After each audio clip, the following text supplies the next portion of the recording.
Hey, that's a heck of a win, man. At home on Monday night after about 10 days off, man. Way to go.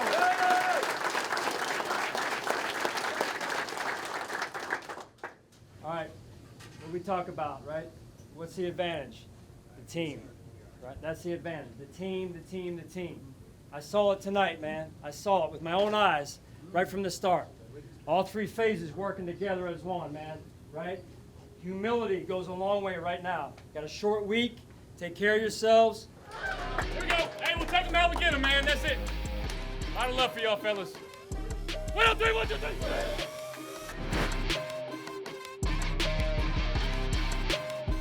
Resilient damn football team right here, man. I'm so proud of you guys, man. That same process every week.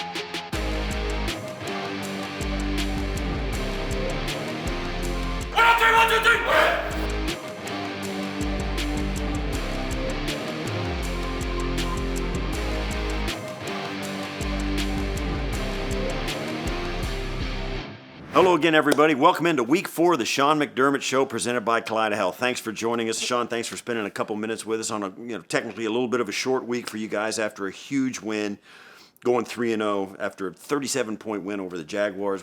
What have these 3 games taught you about your team? Well, it's early, but I would say that they know how to keep their focus. You had that stretch of trying to get into a groove early in the season with routine, and a short week followed by a long week, and the guys were really focused, as you could tell from the results. But they really put in the time to prepare during the week, and I think that's a lot of what our team is about, is unselfish nature, put in the work, and we'll see what the game looks like. Well, start with Josh. All the stats. He did like stuff that nobody's ever done. Led the team in rushing, 4 touchdowns, 75% complete, all that stuff. It was an amazing game from Josh. But what more, if anything, are you going to ask of Josh? You got to keep challenging him, I'm sure. But what's your message to Josh now that he's gotten off to this start? Well, I think, Steve, the challenge is to be consistent again, right? To do it again. Not necessarily does it have to be a perfect game, because that's probably unrealistic. And when you try and do that every week, it's you get yourself in trouble. So I think more than anything, it's just keep playing a clean game, keep taking what they're giving you, and play the game the way it's meant to be played. And you saw that last night. Yeah, your offense has been clicking. On the other side, everybody expects at any moment for this defense to collapse, but no. Right? You got all those injuries, new guys we didn't know but coming into the season. You've only allowed 10 points for the second straight week. Plus 64-point differential. It's the second best in franchise history through 3 games. You lead the NFL with 8 opponents' turnovers on downs. You got 8 sacks in 2 home games. What guys over on that side of the ball, what players on that side of the ball have really set the tone for you? Well, when you have the situation that we have, you need players to step up. Not only the players that are now playing, and they've done a phenomenal job. The guys that were playing before that needed to step up their game, and you're seeing Greg Rousseau, you're seeing Von Miller, you're seeing our front step up their game, and then just scattered across the other positions as well. So, and that starts with leadership, and it starts up front. Okay, let's talk about Von. He tied Derek Thomas for 17th all time on the sack list. He's got a sack in each game this season. And when he got that last sack on that 4th down, the entire team, they all wanted a piece of Von, right? They all wanted to come up and dap him up. What does that, what's a healthy and productive Von do for your defense? It's huge, right? It's huge. And I think the last 2 games, what you're seeing is sacks in critical moments of the games, right? 4th downs, and those are big momentum changers for us and help to seal game. He's moving in the right direction. You're seeing a new freshness, a new ability to bend and move and burst, and that's his game, and that's some of what he didn't have last year due to the injury. Let's talk a little bit about Damar Hamlin. Before we came on the show, we had a little conversation about Damar's first career interception on a Monday Night Football at home. After the game, he praised his teammates for their support on his comeback journey, talked about how special the bond is here.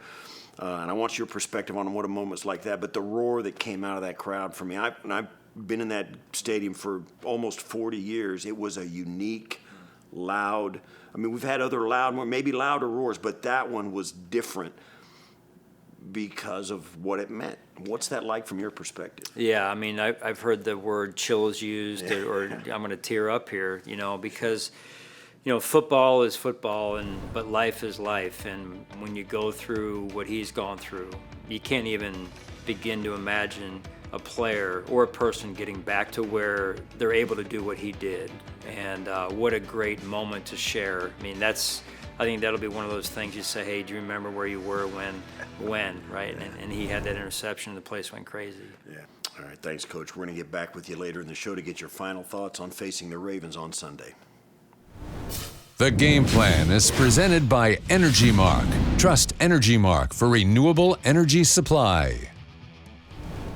When we come back, Eric Wood breaks down the top plays from the dominant win over the Jaguars on Monday night. Later on, Greg Rousseau is mic'd up for the win over Jacksonville. Chopping Wood is presented by St. Bonaventure University, an official education partner of the Buffalo Bills. Welcome back to the Sean McDermott Show, and it's time for another edition of Chopping Wood with our good buddy Eric Wood. The Bills had another dominant primetime performance, knocking off the Jaguars 47-10. What stood out to you? Well, the Bills' offense came out firing on all cylinders. They scored a touchdown on every possession in the first half. It was the first time since 2011 that the Bills score on 5 straight drives in any point of a game. And so Josh was incredibly poised throughout. He completes passes to 10 different receivers, only the 10th time that's happened in team history. Really felt like the Bills could do whatever they wanted offensively, and they sure did that in the first half. Well, let's take a look at those 5 first-half touchdowns. The first was a 6-yard run from James Cook. What did you see? Here the Bills are going to run outside zone to the left. They put Mac Hollins in a jet motion to add one more guy to the play side. Mac Hollins is going to do a nice job on the edge. James Cook does a nice job, even though Deion Dawkins doesn't capture the edge, blocking the edge defender. He just uses his speed to get to the corner and take it in for the touchdown. And you always love to see your wide receivers blocking at the end of plays like Mac Hollins did. He did a lot of dirty work early in this game. And then on the next possession, Josh buys himself some time and then finds Dalton Kincaid for his first touchdown of the season. Break this one down. Yeah, I feel like this is a broken record over the years, Steve, when Josh Allen escapes the pocket to the right. Good things are going to happen. Josh has a nice pocket, but no one's open early on. Finally, he gets around the block from Spencer Brown. And this is simply just being on the same page. Dalton Kincaid abandons his route at some point and realizes, okay, Josh is in scramble mode. I'm going to run the back line of the end zone. Great vision by Josh. Nice throw over the second level defender for the touchdown. And then Keon got in on the action with his first career touchdown. What better time to get it than on Monday Night Football? What did you see on this one? So the Bills are going to get in heavy personnel. They got Alec Anderson in on the play here. Everybody's thinking run. They have man-to-man defense. The Jags do. Again, they torched the Jags man defense throughout this game. And this is essentially a 2-man route. James Cook does a nice job. He gives up about 8 inches to Eric Armstead, and he's able to stun him just enough to let Josh throw off that back foot. He throws a nice ball to Keon Coleman for his first touchdown as a Bill. In the next possession, Josh found his leading receiver, Khalil Shakir. He broke a tackle and took this one in from 27 yards out. Yeah, Josh has been perfect throwing the ball to Shakir this year, something that was pretty close to happening last year. And here it's just a drag route against man-to-man defense. He's going to run away from the defender, but what Khalil Shakir's been able to do this year as far as yards after the catch has been impressive. We saw it towards the end of last year. He's piggybacking off of that now. Does a great job of breaking a tackle. Nice little spin move near the end zone. He takes a good shot here, but he pops right up after getting the score. And then right before the half, Josh connected with Ty Johnson for his 4th touchdown pass. What did you see on this one? I mean, when you see it from behind, there's no place to put this football. Yeah, originally I thought this was zone defense, and the Bills needed to work the sideline because the clock's running out in this game. Dalton Kincaid got stopped in bounds, so they have no timeouts left. So they're running somewhat of a 3-level route near the sideline, and they end up getting man-to-man defense again from the Jags, and Ty Johnson just breaks away from the second-level defender, gets just enough separation, and Josh is reading that side of the field perfectly and finds the one open guy over there for the touchdown. That's Ty Johnson. Great stuff as always. Thanks for this, Eric. We'll catch up with you after the Bills face the Ravens on Sunday Night Football. Looking forward to it, Steve. Still to come on the Sean McDermott Show, Greg Rousseau is mic'd up for Monday Night Football. Then Sportsology takes a deep dive into some next-gen stats. Mic'd Up is presented by Geico. Love you, my brother. Let's have a day, baby. Let's do it.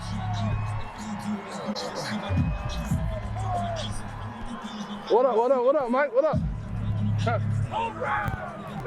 We got a lot of content, bro. Yeah. That, I got you, dog. I got you for 3 minutes. 3 minutes of break time. Hurry up. The human spider. That's terrible. That's terrible. You're amazing. He got my name. Spider-Man. Let's get out there. Oh, shit. And we're all locked. Never gets old, bro.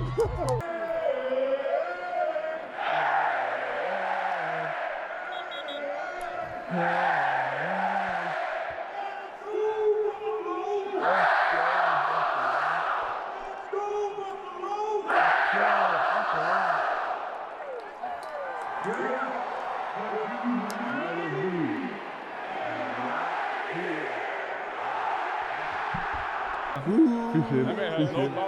You look good like it too. Huh? Just a little bit. In range. You Just watch a little bit. Marvel? Guardians of the Galaxy? Yeah. I watched it a little bit.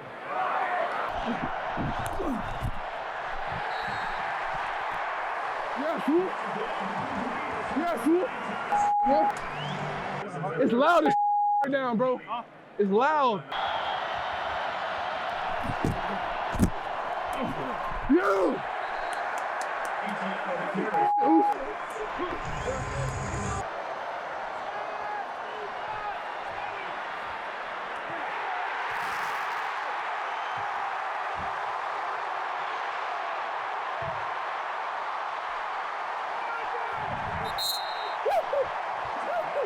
Yeah, Bree!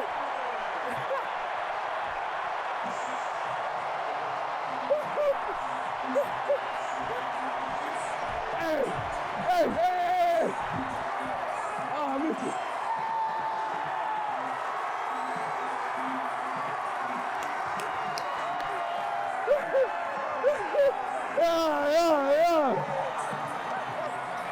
Yeah!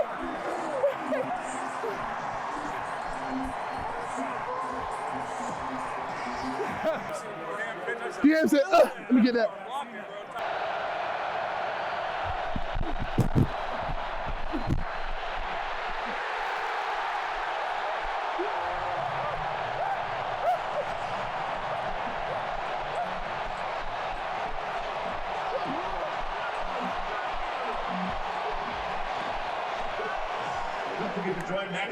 Hey, miss you, bro, for real. Miss you. 18 minutes. Mic'd up today. Got a W, 47-10. That's it, man. Go Bills. Next up on the Sean McDermott Show, we break down some next-gen stats in Sportsology. Plus, hear Coach's final thoughts on heading to Baltimore to face the Ravens on Sunday night. Sportsology is presented by ECMC. ECMC, bringing hope and healing to Western New York. The Bills' offense has been an electric factory through 3 weeks. They're the best in the NFL, averaging a whopping 37 points per game. The train didn't stop last week when they hung 47 points on the Jags. A couple reasons why the points have been aplenty is because of offensive coordinator Joe Brady's play calling and the players executing. Brady and the Bills have used pre-snap motion on 78% of their plays to start the season. On those plays, Buffalo leads the NFL in touchdowns and yards per play. In addition, the Bills also lead the league in EPA per play on motion plays. EPA is a stat that measures how well a team performs compared to the expected outcome on any given play. Basically, when the Bills put a player in motion before the snap, chances are they're about to make the defense pay. The Bills will try to keep things in motion and continue this hot start as they prepare to take on the Baltimore Ravens. After the break, the crew from Buffalo Bills Weekly gives us their pregame preview for Sunday night's matchup with Lamar Jackson and the Ravens. Plus, Coach tells us what it will take to get the win in Baltimore and improve to 4-0.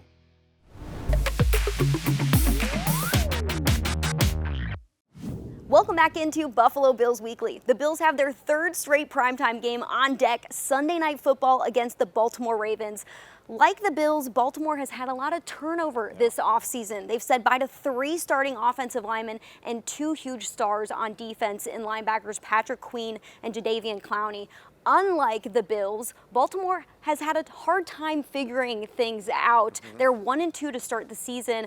Why are they still trying to figure out who they are as a football team right now, Chris? Yeah, I think it traces back to their new defensive coordinator, Zach Orr. This is the first time he's calling plays, first time in a coordinator role. He's the second youngest coordinator in football at age 31, and he's chosen to do it down on the sidelines, calling plays down there, unlike the Bills coordinators.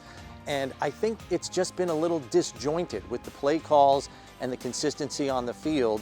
It's going to be interesting to see. I think they'll eventually get it. Hopefully it's not this week, but I think it's led to some of that inconsistency on the back end of this defense. They've given up an NFL high 17 plays of 20 yards or more. They're the best against the run, allowing just 50 rushing yards per game. But in the air, they're the worst defense in the NFL, allowing an average of 292 passing yards per game through the air. That's a huge number. How can the Bills take advantage of this lopsided defense? Yeah, I'm curious to kind of see what the approach is here, because I think Baltimore is going to try to speed up Josh's processing of what is coming at him pre-snap, because Jaguars did not do that at all last week. He had all day to kind of figure out what was coming at him, and then he had his decision made before the ball was even snapped. So I'm expecting simulated pressures from the Ravens to try to cross him up with his pre-snap thinking, and then blitz on occasion, not a lot because Josh is good against the blitz, and then I think some coverages, they're going to spin the dial a little bit and just try to make Josh a little unsure of what the picture is and hope that pays dividends. They have a mobile quarterback in Lamar Jackson who won MVP last year. He's scary to go up against. Well, they got even scarier in the offseason by adding a running back in Derrick Henry, who 2 times led the NFL in rushing yards and rushing touchdowns. What is the recipe to slowing down a running back like Derrick Henry, Chris? Yeah, well, it starts with sound gap integrity. That's number one. And then it's getting hats to the football, because it's very hard for one guy to get him to the ground. And if he gets off early, that presents a second problem, because now Baltimore can use play action off of that, because you have to respect Derrick Henry so much. Linebackers are cheating up, and that exposes voids behind the linebackers in the middle of the field. You don't want to go down that road. The Bills have had a tough time against Henry in 4 games since 2019. Henry has scored 7 rushing touchdowns and averages 75 rushing yards per game. So it'll be interesting to see if they have a different type of recipe in this game. Yeah, and the thing is, you've seen the Bills against Derrick Henry, you've seen the Bills against Lamar Jackson. You haven't seen them in a game against both of them in terms of what the defensive approach should be. I'm very curious to see what Bobby Babbage and Sean McDermott have in store. For more from Brownie and Maddy, including insights from players and coaches, plus exclusive interviews, check your local listings for Buffalo Bills Weekly, also available on Buffalo Bills YouTube. Coach, going on the road to Baltimore for the first of 3 straight road games. Tough stretch. Baltimore got their first win versus Dallas. They lost a couple of close ones to start the season to the Chiefs and the Raiders. But how do you prepare your team for a game? You know, it's a 1 of 3 game road trip like the one you've got coming up. I mean, how do you get them started on this 3-game stretch? Yeah, well, we're going to have to focus on what we can control, focus on this first game. They're so good, you know, the #1 seed last year in the AFC, reigning MVP. So it'll be a big challenge, especially playing at their place. Good week of practice and have a good plan, and then we need to be fundamentally sound on what we're doing, because they're really good, have a lot of weapons offensively in particular, and their defense has been special in particular the last couple of years. Well, you've won your last couple against Lamar, but we haven't seen him since 2022, and now he's coming off his 2nd MVP. What have you learned about facing Lamar in the past that may help you this week? Well, again, just the discipline that you must play with. You have an assignment, you've got to execute that assignment, because he may hand the ball off, he may pull the ball, he may pull it and then throw it, a true triple threat, if you will, on the football field. Well, we have seen plenty of Derrick Henry, right, over the years. He's coming off his best season, best game of the year, 25 rushes for 151 yards, got a couple of touchdowns. How does his presence now on the Baltimore Ravens change what you need to do to defend that offense. Yeah, I thought when I looked at it, in the offseason when they added him, I thought it was a good add based on what they want to do and how the game continues to evolve. And, he's a tough back to stop without Lamar Jackson. And now with Lamar, it'll be equally as tough, if not more. So we'll have our work cut out for us. All right, Coach, thanks for spending some time with us. We'll catch you next week after the Ravens game. And to everybody at home, thanks for joining us here from the Sean McDermott Show. We're presented by Kaleida Health. We'll see you next time. And as always, go Bills. Final Thoughts is presented by Toyota. Toyota is the exclusive and official vehicle of the Buffalo Bills. Toyota, let's go places. The Sean McDermott Show is presented by Kaleida Health, the official healthcare provider of the Buffalo Bills. By Connors and Ferris, your workers' comp attorneys. Call 716-684-COMP today. And by Toyota. Toyota is the exclusive and official vehicle of the Buffalo Bills. Toyota, let's go places.